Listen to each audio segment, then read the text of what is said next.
হে এবার মাসি Dipendu Moni and you are watching youth publication YouTube channel. First সেমিস্টারের রেজাল্ট নিয়ে কিন্তু তোমাদের সাথে একটু কথা বলতে চলেছি। ফার্স্ট সেমিস্টারের রেজাল্ট নিয়ে কিন্তু অনেকেই জিজ্ঞেস করছিল আমাকে, এবং রিসেন্ট যে আপডেটসগুলো এসছে তোমাদের সেকেন্ড অ্যান্ড থার্ড ইয়ারের ক্ষেত্রে, সেই আপডেটগুলো আশা করছি তোমরাও দেখেছো, এবং আমি তোমাদের কি বলেছিলাম সেগুলো আশা করছি তোমরা বুঝতে পেরেছো। এবং রেজাল্টের যে ডেট, সেটা একটু আমি তোমাদের বলবো।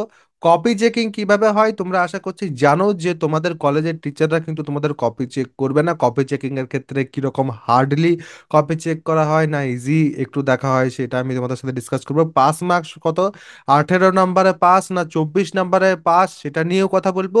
এবং ইয়ার ল্যাগ বা ইয়ার ব্যাক নিয়েও কিন্তু কথা বলবো। কতগুলো সাবজেক্টে ইয়ার ল্যাগ অ্যাকচুয়ালি তোমাদের ব্যাকলগ এলে তোমাদের ইয়ার ল্যাগ আসে, সেটা নিয়ে কিন্তু আমি তোমাদের সাথে আজকের এই ভিডিওতে কথা বলতে চলেছি। তো প্রথমে আমি চলে আসছি তোমাদের রেজাল্টের যে ডেট, সেটা নিয়ে তোমরা ধরতে পারো 1 মান্থ লাগবে তোমাদের থার্ড অ্যান্ড ফিফথ সেমিস্টারের রেজাল্ট যখন আসবে, তারপর 1 মাস পর কিন্তু তোমাদের রেজাল্ট প্রায় প্রায় চলে আসবে, বা 1 মাসের মধ্যে তোমাদের কিন্তু রেজাল্ট চলে আসবে। অ্যান্ড সেটা তোমাদের দাঁড়াচ্ছে মার্চ, তোমরা ধরে নাও মার্চ 20 এর কাছাকাছি। এতক্ষণ অবধি আমাদের কাছে যে রকমের আপডেটস আছে সেই ওয়াইজ, ঠিক আছে। এরপর যদি অন্যরকম কোনো আপডেট আছে সেক্ষেত্রে এই ডেটটা কিন্তু চেঞ্জ হবে। তো সেক্ষেত্রে আমি অবশ্যই তোমাদের জানিয়ে দেবো। কপি চেকিং এর ক্ষেত্রে তোমাদের কলেজের টিচাররা কিন্তু তোমাদের খাতা দেখবে না, এটা কিন্তু বুঝে নাও প্রথমত। যেমন তোমাদের মাধ্যমিকের ক্ষেত্রে বা উচ্চ মাধ্যমিকের ক্ষেত্রে হয়, যে তোমাদের কি হয় না, বোর্ডের কাছে বা কাউন্সিলের কাছে খাতা যায়। সিমিলারলি তোমাদের কিন্তু কাউন্সিলের কাছে খাতা যায়, এবং সেখান থেকে কিন্তু অ্যালোকেট করা হয় আলাদা আলাদা টিচারদের, যারা কিন্তু তোমাদের খাতা দেখবে, এবং সেই ওয়াইজ কিন্তু মার্কিং করা হবে। এবারে এটার কিন্তু একটা বড় প্রসিডিওর থাকে, সেই প্রসিডিওরের দিকে আমি যাচ্ছি না। কপি চেকিং এর ক্ষেত্রে ফার্স্ট সেমিস্টার কিন্তু সব থেকে কঠিনভাবে কিন্তু খাতা দেখা হয়।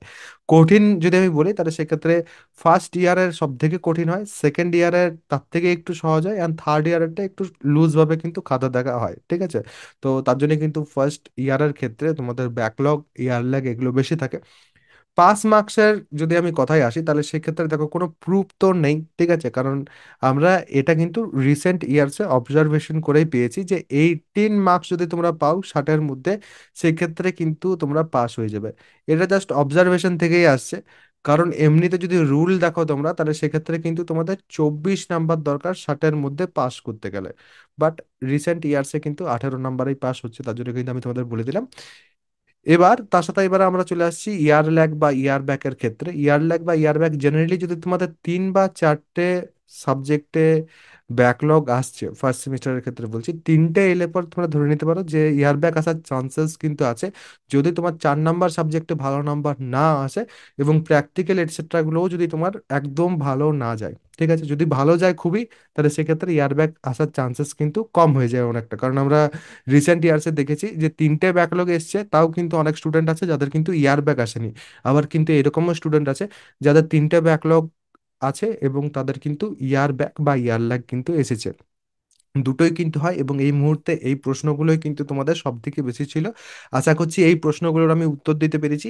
এটা যদি আমি বাদ দিই, তাহলে সেক্ষেত্রে তোমাদের সেকেন্ড সেমিস্টারের যে ব্যাচ, সেটা কিন্তু এখনো অবধি আমি অফারটা তোমাদের রেখেছি, কারণ অনেক স্টুডেন্ট বলেছিলে এই উইকটা একটু অফারটা রেখে দিতে। তো আমি এখনো অবধি কিন্তু তোমাদের 749 রুপিস এই ব্যাচে জয়েন হওয়ার সুযোগটা রেখে দিয়েছি, তোমরা চাইলে কিন্তু জয়েন হতে পারো।